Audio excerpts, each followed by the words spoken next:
In today's video, I'm going to teach you how to get your Getresponse campaign name. This is a really simple process, but it can be confusing if you're not sure where to look, especially because Getresponse now mostly refers to campaigns as lists. So when I say campaign name, I'm really talking about your list name, which is what you'll use in most integrations and tracking setups. First, log into your Getresponse account and head to the main dashboard. Once you're there, look toward the top of the screen for the main navigation bar. You should see an option labeled Contacts. Go ahead and click on Contacts.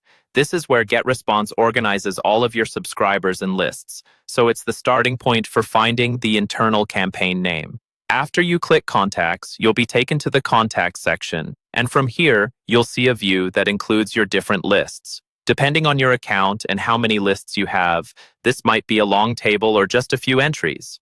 What you're looking for is the column labeled Name. This is the key area where Getresponse displays what used to be called campaign names. Each row in that table represents one of your lists or campaigns, and under the name column, you'll see the exact text that identifies it. For example, you might see something like Newsletter Subscribers 123 or Promo List 2024. That text is not just a label for you to recognize.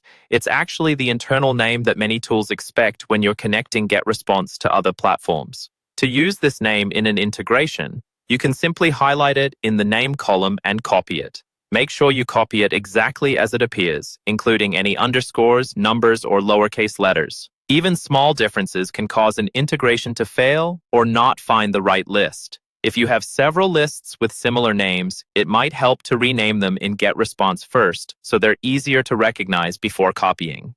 Once you've copied that list name from the name column, you can paste it directly into whatever integration, script, or tracking tool you're setting up.